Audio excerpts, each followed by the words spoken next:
Bonjour, nous sommes en 2020 dans le site de l'Institut Docteur Angélique, dans une série de vidéos consacrées aux commentaires catholiques des 10 commandements donnés par Dieu à Moïse. Et j'en suis rendu au 10e commandement, qui fait partie de la 2e table de la loi et qui, je crois, résume un petit peu tous les autres commandements en rapport avec le prochain. Alors je le lis, il se situe en Exode chapitre 20 verset 17. Tu ne convoiteras pas la maison de ton prochain, tu ne convoiteras pas la femme de ton prochain, ni son serviteur, ni sa servante, ni son bœuf, ni son âne, rien de ce qui est à ton prochain. On peut dire que ce commandement-là touche à ce qu'on appelle la convoitise, que dans le temps on appelait la concupiscence. Et en effet, Saint Jean, dans sa première épître, exactement au chapitre 2 verset 16, définit tout le péché qui est dans le monde sous forme de 3 convoitises. Il le dit, tout ce qui est dans le monde, la convoitise de la chair, la convoitise des yeux et l'orgueil de la richesse vient non pas du Père, mais du monde. Ça veut dire que pour lui, il n'y a pas qu'une seule cause du péché, mais 3 grandes causes.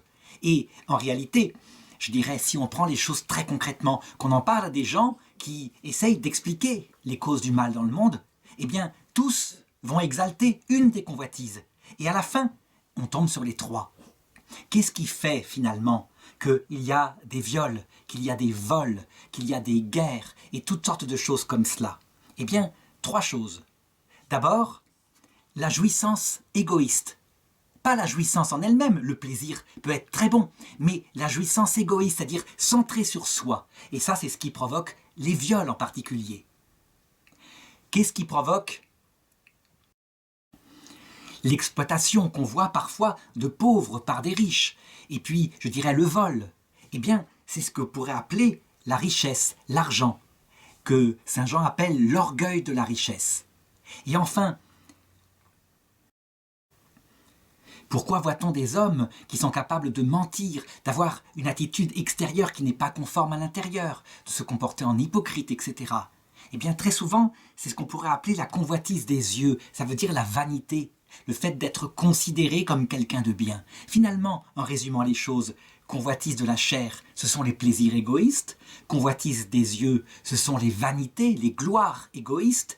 Et orgueil de la richesse, c'est la puissance que donne l'argent quand il est mis au service de l'égoïsme. En réalité, ces 3 convoitises, eh bien, ils correspondent à la liste traditionnelle des 7 péchés capitaux. Ça veut dire que si on regarde les 7 péchés capitaux, on voit qu'ils sont des déclinaisons de ces 3 convoitises. Prenons d'abord les jouissances égoïstes, donc convoitise de la chair. Eh bien, il y a la luxure, le sexe pour le sexe, afin d'en profiter. Il y a la goinfrerie, qu'on appelle gourmandise, mais la gourmandise n'est pas de l'ordre du péché capital, c'est vraiment à l'origine la goinfrerie, c'est-à-dire l'attitude de se concentrer sur cette possession de la nourriture. Puis il y a aussi la paresse. En réalité, lié à cet égoïsme des jouissances, il y en a bien d'autres péchés capitaux.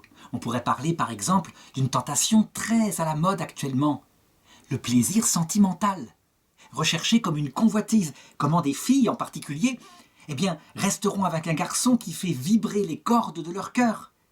Et le jour où ce pauvre garçon n'a plus le pouvoir de les amuser ou de leur donner des étoiles dans les yeux, elles sont capables de le larguer comme ça, comme s'il ne comptait pas, comme s'il était un instrument pour la musique de leur cœur. C'est une forme de convoitise. Deuxièmement, si on prend maintenant l'orgueil de la richesse, ça veut dire l'argent. Eh bien, on a évidemment l'avarice qui porte véritablement là, matériellement sur l'argent lui-même. Mais il y en a aussi l'envie qui fait s'attrister d'un bien qu'autrui a et que nous n'avons pas. Finalement, l'envie correspond un peu à ce commandement-là, la convoitise du bien d'autrui, quel qu'il soit. Et puis enfin, selon la 3e concupiscence que cite Saint Jean, ça veut dire la concupiscence des yeux, eh bien, on aurait l'orgueil, bien évidemment, qui fait que on n'aime pas simplement briller devant les autres, mais qu'on sait qu'on est véritablement le plus beau, le plus intelligent, on n'a besoin de personne, on est un peu solitaire, mais véritablement, c'est ce que ça donne, cet orgueil-là. Et puis, on a la colère.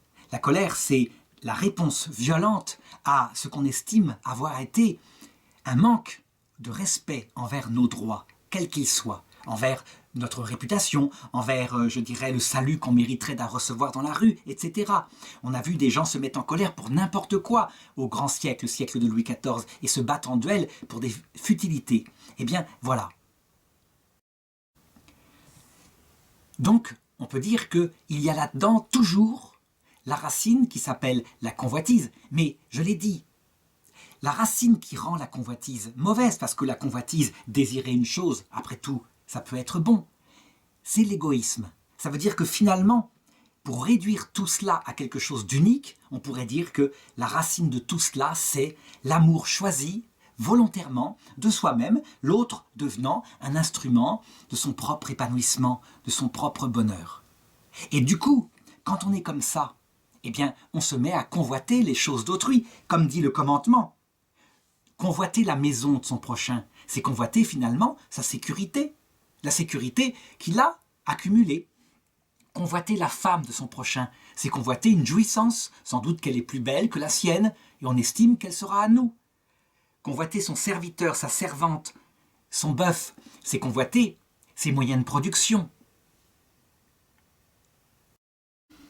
Et quand ça se passe comme ça, évidemment, c'est l'égoïsme qui est à la racine de tout cela. Alors, pourquoi est-ce qu'on peut dire que ce commandement est si important et finalement qu'il synthétise le rapport à son prochain? Parce qu'en fait, ce besoin qu'il y a de convoiter en nous, il vient de notre nature à la base. Ça veut dire qu'il y a dans notre nature des forces psychologiques qui sont neutres en elles-mêmes, qui sont là, qui simplement orientent le fait que nous sommes à la fois des animaux par notre corps, donc avec certains désirs, et d'autre part des humains. C'est-à-dire que notre volonté libre, notre intelligence peut se mettre au service de nos désirs animaux. Ces désirs animaux, eux, ils s'épanouissent dans le temps. Et il y a un psychologue, un Suisse appelé Piaget, qui avait essayé d'analyser comment cette psychologie, fondamentalement, dans l'enfance, elle se structurait. Et il disait, la psychologie d'un enfant, elle se structure d'abord par rapport à son passé. Si ses parents ont bien joué leur rôle, qu'ils l'ont aimé, mais qu'ils lui ont mis aussi des repères, il a une certaine valorisation de lui-même. C'est-à-dire qu'il s'estime comme bien, comme équilibré. Ça ne vient pas de lui, ça vient de l'éducation qu'il a reçue. N'empêche qu'il est valorisé, et c'est nécessaire. Un enfant doit être un minimum valorisé. S'il est écrasé, complètement méprisé, il ne va pas se développer. En fonction de cela, donc le rôle fondamental des parents, par leurs deux amours complémentaires, eh bien, ça va donner une psychologie qui, dans le présent, a une certaine autonomie. Ça veut dire que l'enfant devient quelque part adulte. Il est autonome en lui-même et il a besoin d'éprouver ce sentiment d'autonomie. S'il est complètement dépendant sans arrêt toute sa vie de ses parents, ça ne va pas aller, c'est pas équilibrant. À un moment donné, il doit jouer un rôle d'adulte. Évidemment, une fois qu'il a cette autonomie dans son présent, ça va se répercuter sur son regard par rapport à son futur. Parce que l'homme vit aussi dans la capacité de regarder le futur. Et il va obtenir par cela un sentiment de sécurité. Il est valorisé, il est autonome, en conséquence, il n'a pas peur du futur, donc il est en sécurité. Le problème maintenant, c'est que quand on n'a pas reçu en soi cet équilibre par une éducation saine, eh bien, on va chercher certains biens qui vont permettre d'éprouver ces sentiments qui sont indispensables, sans lesquels on n'est pas équilibré d'un point de vue psychologique. Or, qu'est-ce qui permet de donner une apparence de valorisation? C'est l'admiration des autres, la gloire, donc la concupiscence des yeux. Quand les autres nous vénèrent, nous admirent, font de nous, je dirais, le centre de leur vie ou qu'on en a l'impression, on est valorisé. Donc le sentiment s'épanouit et les gens qui ont beaucoup de gloire semblent humbles, tout simplement parce que, en fait, ils ont la gloire. Et s'ils la perdaient, on verrait qu'ils ne le sont pas. Par rapport au futur, qu'est-ce qui donne de la sécurité?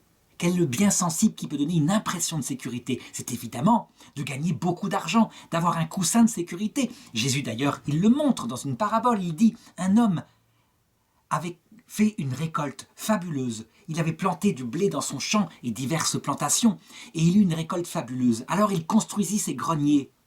Et l'année suivante, il eut encore une plus grande récolte. Donc il agrandit ses greniers et il mit dans ses greniers des tonnes et des tonnes de blé, de grains qui le mettaient en sécurité.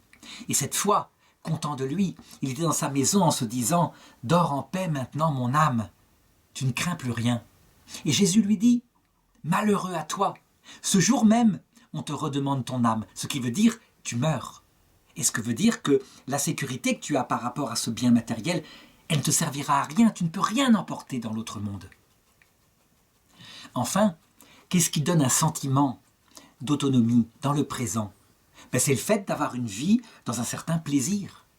L'épanouissement de soi que prônent les psychologues sans arrêt, donc développer son moi, c'est quoi ? C'est simplement obtenir un certain niveau de plaisir. Ça peut être, je dirais, n'importe quelle sorte de plaisir, l'essentiel étant que quand le plaisir emplit la vie, on est autonome, on n'a plus besoin de personne, on éprouve ce sentiment d'autonomie. En tout cas, dans le moment où le plaisir est là. Le problème maintenant de ces trois biens qui sont donc la gloire, l'argent, les plaisirs sensibles, c'est qu'il s'avère qu'ils sont éphémères. Le sentiment qu'ils donnent n'est qu'éphémère. On dit en psychologie qu'il dure 3 ans. Pourquoi ? Parce qu'au bout d'un certain temps, comme c'est un sentiment physique, on s'y habitue. Et donc, la sécurité donnée par le fait qu'on a gagné, par exemple, 50 millions au loto, devient presque une inquiétude, parce que s'il y avait un écroulement de la bourse, etc., etc. Toujours est-il qu'ils remplissent le cœur de ces sentiments, mais de manière éphémère, de moins en moins éphémère si on a connu la misère. Évidemment, là ça peut durer longtemps. Mais si par contre on a toujours été assez riche, eh bien on peut dire que ce sentiment, il n'est pas très fort. En effet, ces trois convoitises-là n'ont pas la capacité de combler le cœur de l'homme. Le cœur de l'homme n'est pas uniquement dans ses sentiments psychologiques. Ces sentiments psychologiques, ils sont dans la vie sensible. Ça veut dire qu'ils sont vécus aussi par les animaux. Les animaux ont besoin de sécurité, de valorisation par rapport à leurs copains, quoi, et aussi d'autonomie par rapport au plaisir. Mais l'être humain, il a un esprit. Et cet esprit, lui aussi, a besoin, d'un point de vue spirituel, de valorisation, donc de se respecter soi-même, d'une certaine autonomie, d'être bien dans son être, et de sécurité par rapport à un futur qui est au-delà de la mort, un futur qui est lié au sens même de la vie. En fait, le cœur de l'homme, à cause de cette vie spirituelle, n'a pas des désirs limités, mais des désirs infinis, qu'on pourrait comparer à un immense vase sans fond. Les biens matériels qu'on convoite, comme l'argent, la gloire et les plaisirs sensibles, ne peuvent en aucun cas remplir le cœur de l'homme. Donc ils le remplissent un certain temps, éphémèrement, et puis le sentiment, les trois sentiments, c'est-à-dire l'inverse de la valorisation, c'est donc un certain sentiment, Piaget disait, de culpabilité. Culpabilité pour rien, mais simplement parce qu'on n'est pas valorisé dans sa peau, donc on se sent mal, on se sent coupable de son propre mal-être. L'inverse de l'autonomie, c'est donc une dépendance, une aliénation, il disait. Être aliéné, c'est être lié. Et puis l'inverse de la sécurité, c'est l'angoisse. Et ça revient vite. Les biens matériels en sont incapables. Et pourtant, quand l'homme n'a pas réfléchi, eh bien qu'est-ce qu'il fait ? Il convoite. Et il remplit son cœur de ses biens matériels. Et, du coup, il écrase son prochain. Et il accumule. Et on le voit, par exemple, avec l'argent. Il y a des gens qui ont tel besoin de sécurité qu'une fois avoir atteint leur premier 10 millions de fortune, il leur en faut 100, il leur en faut 1000. Mais avec 1 milliard, qu'est-ce que ça apporte de plus que 1 million ? Jamais un homme ne pourra dépenser ça dans sa vie. On voit bien qu'il y a quelque chose qui est de l'ordre d'une dépendance à un bien sensible, limité, et on remplit infiniment son cœur. La Terre, par exemple, elle est largement assez grande pour faire habiter 100 milliards de personnes. Mais elle n'est pas assez grande pour faire habiter 1 million de personnes qui seraient livrées à leur convoitise. Ils n'auraient pas assez de biens avec tout ce qui est sur Terre, tellement ils auraient besoin d'en accumuler. On le voit bien, il y a quelques milliardaires, une centaine de milliardaires sur Terre, et leur fortune, à eux de 100, équivaut à la fortune du reste de l'humanité. Il y a quelque chose comme cela qui montre ce que c'est que la convoitise. Donc, tu ne convoiteras pas. C'est un commandement négatif, mais un commandement négatif qui est là pour se reprendre. Est-ce qu'il est possible de se reprendre d'un point de vue moral par rapport à nos convoitises ? Eh bien, je répondrai oui, il y a une certaine possibilité que les philosophes ont développée. Ça veut dire que pour échapper à cette convoitise qui est en nous, la première démarche est une démarche d'ordre simplement humaine. D'où l'existence de ce commandement à l'époque de Moïse, alors que l'Esprit Saint n'avait pas été donné. Donc la vie surnaturelle avec le Christ n'avait pas été donnée. Mais il y avait tout de même possibilité de progresser dans une droiture de comportement. Et on le voit même un peu plus tard chez Aristote ou des philosophes grecs qui vont développer eux aussi la nécessité d'acquérir les vertus pour dépasser la convoitise.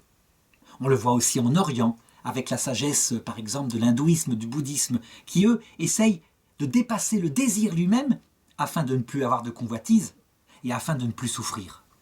C'est une autre réponse à la question. Mais enfin, en Occident, c'est par la vertu morale. Et donc, voilà comment ça peut être fait.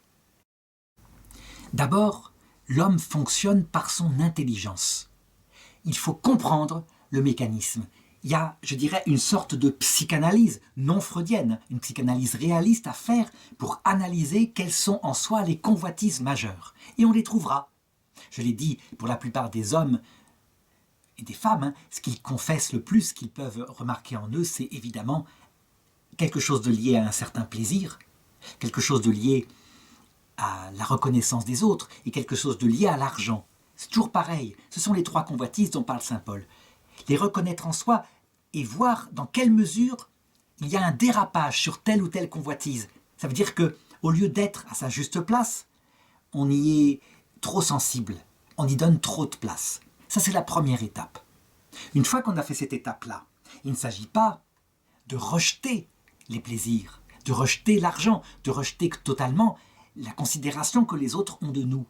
Non, il s'agit juste de les mettre à leur juste place. Ça veut dire qu'un homme prudent, un homme qui sait ce qu'il veut de sa vie, commence par établir quel est le bien le plus important pour lui. Et il peut le faire assez facilement, sans la grâce, par sa simple vertu intellectuelle. Qu'est-ce qu'il reste quand on est âgé? Il reste les personnes. Les personnes et surtout les personnes de sa famille, mais aussi ses amis. C'est fondamental.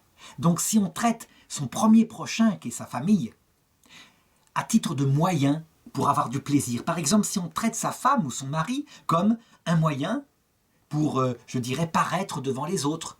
Ou alors une splendide femme pour, je dirais, s'établir dans le plaisir sexuel. Ou alors un homme riche pour avoir de lui de la sécurité que donne l'argent. Eh bien, il faut s'attendre à ce qu'on ait construit sa vie sur une des convoitises.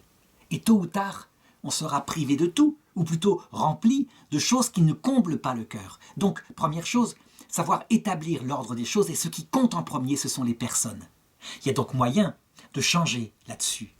Si un homme, par exemple, aime une femme parce qu'elle lui apporte du plaisir d'ordre physique, eh bien, il doit se réformer et considérer qu'elle est sa femme, une personne, qui est au-delà de, je dirais, son corps magnifique, qui est une personne qui a des droits, qui a des devoirs, une personne qui est libre, et donc rentrer dans une finalité nouvelle, en faire sa femme, la personne à qui on a promis la fidélité et la tenir pour elle, pas parce qu'on éprouve du plaisir. C'est la même chose, évidemment, du côté des femmes par rapport aux hommes.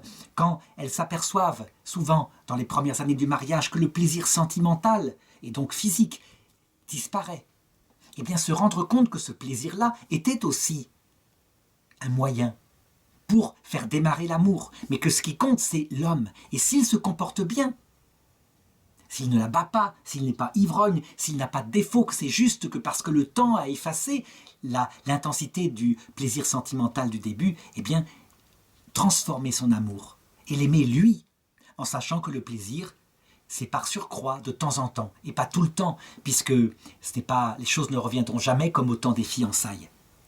Donc, finalement, situer à sa juste place l'argent, les plaisirs et la gloire, c'est en faire des moyens, et non pas des finalités, des buts de la vie. Le seul but de la vie, pour quelqu'un qui est prudent, c'est son ami, sa famille. Et je dirais, évidemment, attention, l'être humain ne fonctionne pas que comme ça. On a voulu établir une philosophie où ceci suffirait pour arriver à un certain bonheur. Oui, c'est déjà pas mal, mais l'homme a besoin de plus que ça. Il a besoin de sagesse. Ça veut dire au-delà de la prudence qui le fait vivre avec son prochain comme il le faut, je viens de l'indiquer. Donc le prochain, la personne est première, et l'argent, le plaisir et la gloire sont des moyens modérés, utiles, mais pas plus que cela. Eh bien, l'homme a besoin de savoir le but de cette vie. Qu'est-ce qu'il fait sur terre? D'où est-ce que je viens? Qui est-ce que je suis? Où est-ce que je vais après la mort? C'est nécessaire. Sans un sens de la vie, tout devient vain. Et cette morale que je viens de définir, on finit par s'en détacher en se disant « j'irai dans le néant dans quelque temps, autant en profiter et me redonner un printemps de plaisir ». Ça veut dire que sans la foi, un minimum, dans l'homme qui a une vie éternelle, l'homme finit par se désespérer et ne plus croire en ce que je viens de dire maintenant. Ça peut se faire par la philosophie, la découverte de Dieu, la découverte qu'il y a un sens à la vie. Et je dirais donc que celui qui obtient, indépendamment de la foi chrétienne, mais comme cela déjà, le sens que la vie dure de l'autre côté de cette vie, que rien de ce qu'il a fait d'honnête pour les personnes ne sera perdu, mais qu'il les reverra, ces personnes, dans l'autre monde, alors, dans ce cas, ça fortifie sa morale humaine. Le fait de faire de son prochain la finalité de sa vie prend un sens pour l'autre monde, fondé sur l'existence d'un créateur qui a eu un projet pour l'homme et la femme. Curieusement, quand on se débarrasse de la simple réflexion sur ce créateur, eh bien, on le voit actuellement en Occident, à un moment donné, le rapport aux personnes lui-même se délite. Les gens ne font plus l'effort de se bagarrer quand leur femme est devenue plus vieille, moins attirante, pour l'aimer elle, au-delà du plaisir qu'elle donnait quand elle était belle, pour lui rester fidèle comme personne. Non, ils se bagarrent moins. Il y a une sorte de découragement qui fait que le nombre de divorces, mais aussi de suicides, augmente énormément dans l'Occident matérialiste. Alors, ceci étant dit, deuxième façon de dépasser les convoitises, les trois convoitises, c'est par la façon surnaturelle. Et c'est là que va intervenir véritablement la révélation faite par Jésus-Christ, puisque Jésus-Christ, vrai Dieu, éternel, créateur dont je venais de parler, qui s'est fait homme, a révélé le but de tout cela, en détail, à savoir la vie terrestre, un passage où on apprend certaines limites, on apprend sa finitude, on acquiert normalement un peu d'humilité, si possible beaucoup d'amour, et elle prépare un autre monde. Mais dès cette vie terrestre, il est possible de connaître qui est Dieu dans son cœur, dans sa vie, qui est trinitaire, qui est un jaillissement de trois personnes, avec la connaissance qui est le Verbe, et l'amour qu'a Dieu a pour lui, qui est le Saint-Esprit. Évidemment, quand on connaît le cœur de ce Dieu, et qu'on l'aime, et qu'il vient habiter dans notre cœur, il y a quelque chose qui est non naturel. C'est ce qu'on appelle une vie surnaturelle, ça veut dire une vie divine, à cause de la présence de l'Esprit Saint, mais aussi du Père et du Fils, dans l'âme de la personne qui le prie. Évidemment, tant qu'on est sur terre, il est évident qu'on ne le voit pas face à face, ce pourquoi tout de même on serait fait, même si ce n'est pas une vision avec ses yeux de chair, évidemment, Dieu n'a pas de corps, c'est plutôt une vision de l'intelligence. On désire cette vision béatifique, puisqu'il est naturel à l'intelligence de vouloir connaître face à face, sans intermédiaire, la cause à qui il doit tout.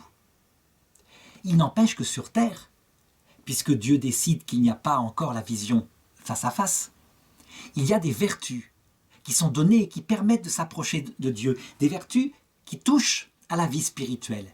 Or, il s'avère que ces trois vertus-là, incroyablement, vont venir par surcroît combler les trois sentiments du moi dont Piaget parle en psychologie.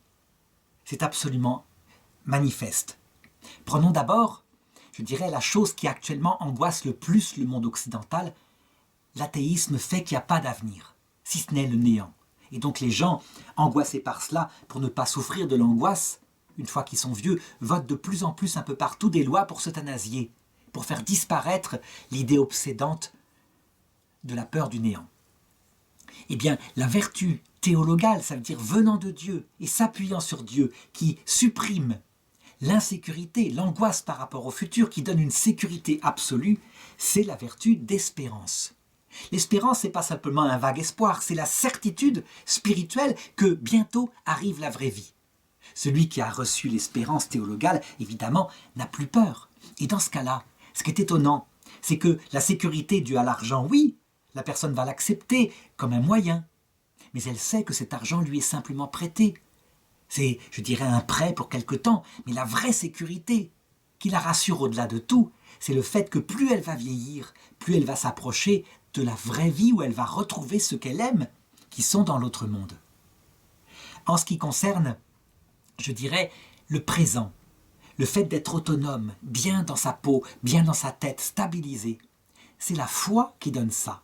La foi, ça veut dire la croyance dans tout ce que je viens de raconter, mais une croyance certaine, venant d'une expérience de Dieu, expérience sensible et parfois intellectuelle, mais expérience.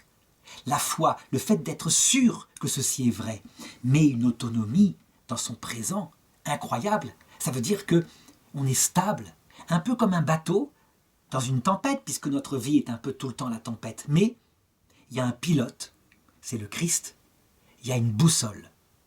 C'est l'Esprit Saint qui nous mène vers la vie éternelle. C'est absolument incroyable, mais ça change tout. Il suffit de prendre cette image-là. Les hommes qui n'ont pas cette vie surnaturelle et qui ne savent pas non plus que Dieu existe sont comme ceux qui sont croyants, dans un bateau, sur une tempête, mais il n'y a pas de pilote et pas de boussole. C'est terrible comme chemin. Un chemin qui, évidemment, les emmènera tout de même au salut. Parce que cette épreuve de souffrance, quand ils verront le Christ à l'heure de la mort, évidemment, les fera se jeter pour la plupart dans ses bras. Par contre, pour ceux qui l'ont déjà, c'est comme un bateau où il y a cette boussole et ce pilote. En ce qui concerne maintenant la valorisation, ça veut dire le fait de se sentir bien, valorisé par rapport aux autres, par rapport à son passé. C'est la charité qui la donne. Quand une personne véritablement pense aux autres, qu'elle pense aux autres en acte, qu'elle fait des cadeaux, du coup, elle reçoit des autres quoi ? De la considération, de l'amour, de l'admiration, accompagné souvent de persécutions quand c'est fait pour la foi, puisque les gens qui trouvent cette foi ridicule, évidemment, vont être énervés par ce comportement. Je dirais la personne profondément croyante devient pour eux comme un reproche vivant de leur comportement qui, lui, ne correspond pas à ce qu'est la nature humaine. Il n'empêche que la charité valorise. D'ailleurs, c'est pourquoi quelqu'un qui exercerait beaucoup de charité a besoin de se souvenir aussi qu'il est pécheur, et donc de calmer cette valorisation qui pourrait se transformer en vanité par l'humilité, en considérant ses propres péchés. En tout cas, on le voit, la guérison des convoitises vient donc parfaitement de la vie surnaturelle, et évidemment s'établira cette fois dans la stabilité totale, sans qu'il y ait de chute, dans l'autre monde, dans la vision béatifique. Lorsque nous verrons Dieu face à face, accompagnés de nos frères. Qu'est-ce qui se passera par rapport, je dirais, à l'espérance ? Elle s'établira dans la possession stable et définitive de Dieu dans sa Trinité comme l'époux mystique de notre âme. C'est une sécurité totale. La foi sera remplacée par la vision face à face. Notre intelligence verra que tout cela est vrai, mais sans intermédiaire. C'est une autonomie parfaite qui sera le fruit de ça.